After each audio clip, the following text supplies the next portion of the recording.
Pessoal, muitas vezes os alunos reclamam dessa questão de quem é variável, quem é coluna pivô e coluna livre, né? Porque a explicação que eu dou para isso aqui ser uma coluna dependente é que ela depende dessa aqui. Mas aí os alunos falam, poxa, mas essa aqui também é dependente, ela depende da de cá. Por que é que essa depende dessa e não o contrário? A mesma coisa para a linha, por que que essa depende dessa e não o contrário? E a resposta é simples. Na verdade, só porque essa aqui apareceu primeiro, né? Então a que aparece primeiro, ela é sempre independente. E aí a segunda, aquela que aparece, que é a combinação das que já apareceram, aí ela passa a ser independente. Ela passa a ser dependente. Tá? Então é só uma questão de ordem de aparição.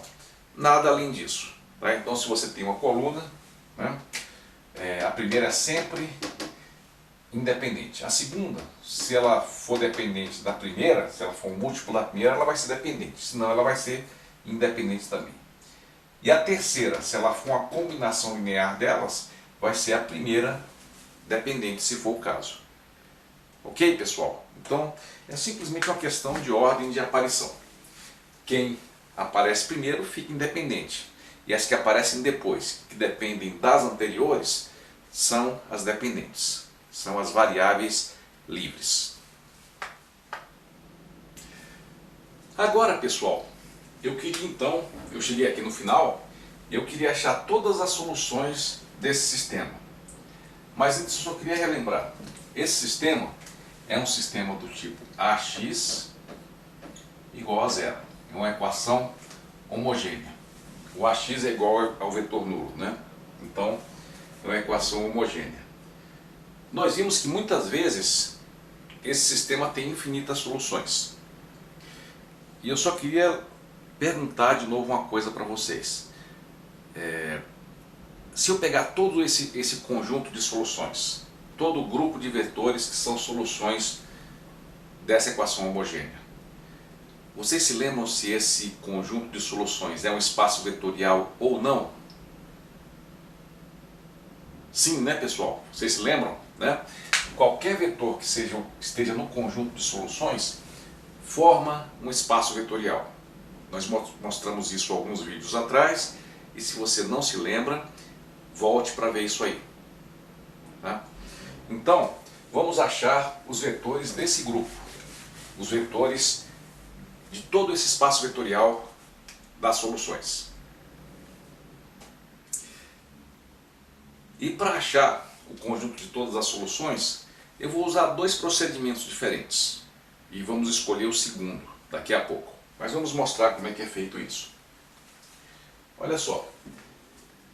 Vamos ver o que significa isso aqui. Isso aqui significa que eu tenho um sistema 1 vezes x1 mais 2 vezes x2 igual a zero. E aqui embaixo significa que eu tenho 0 vezes x1 mais 0 vezes x2 igual a zero. Nem vou escrever porque é uma equação só com zeros. É uma equação redundante. Então nós temos essa equação aqui. E o que eu posso dizer para vocês é o seguinte.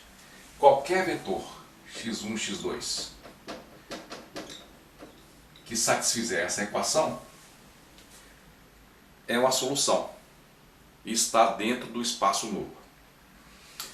E eu queria pedir para a gente desenhar aqui um gráfico mostrando graficamente o conjunto de todas as soluções. Querem ver? Seria o seguinte, isso aqui seria uma reta. Vamos plotar o x1 aqui ou aqui. Vamos botar o x1 aqui e o x2 aqui. Como é que ficaria essa reta? Vamos ver. Aqui é como se fosse o y, né? Então seria x2 igual a menos meio de x1. Daqui, né?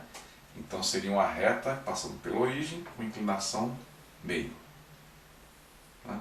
Então essa reta aqui passando pela origem com inclinação meio seria o conjunto de todos os vetores que são vetores nulos. né? Qualquer vetor que tenha a origem aqui aponta nessa reta suporte. É esse vetor, esse vetor, esse vetor. Podem ver alguns exemplos, por exemplo, 1 e menos meio, né? 2 e menos 1, menos 1 e meio, né? Tem várias soluções possíveis que seria dado por essa reta. Uma outra forma que aparece muito nos livros, pessoal, é fazer o seguinte. Aqui nós temos, consideramos essa variável aqui como se fosse uma variável pivô, e a outra, a segunda, como uma variável independente. E aí você chama isso aqui de um parâmetro. x2 seria um parâmetro, por exemplo, t, né? Que ficaria livre, poderia assumir qualquer valor. E aí eu acho outro parâmetro que faz que essa equação seja satisfeita. Nesse caso, qual seria esse parâmetro? Eu passaria isso para cá, seria o x, se o x2 for t, passando para cá, o x1 vai ser o quê? Menos 2t. Então, qualquer vetor nessa forma seria a solução dessa equação. Ou então a gente pode fazer de uma outra forma. Não sei se vocês se lembram, né, que no nosso caso a gente não gosta de indicar o espaço nulo por uma equação ou por um sistema de equações.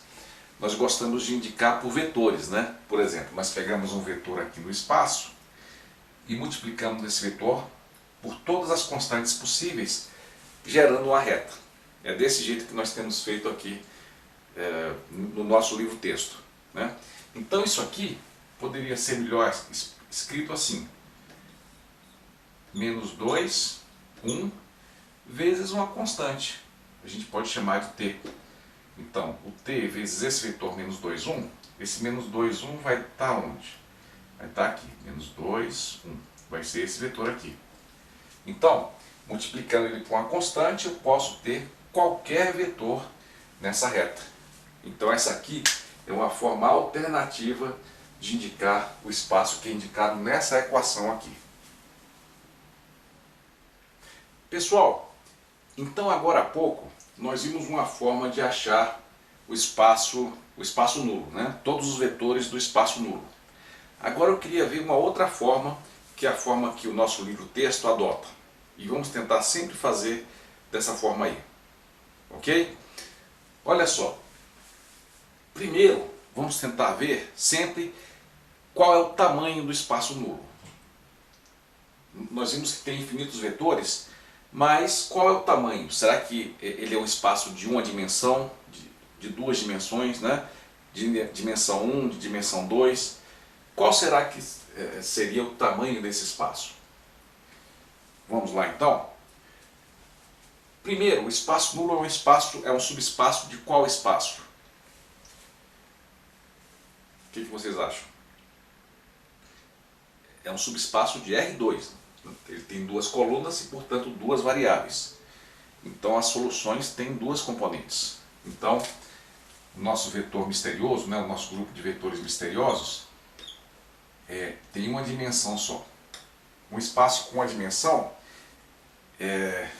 desculpa, tem duas componentes. Uma componente aqui, né? Deixa eu tentar colocar aqui. Tem duas componentes.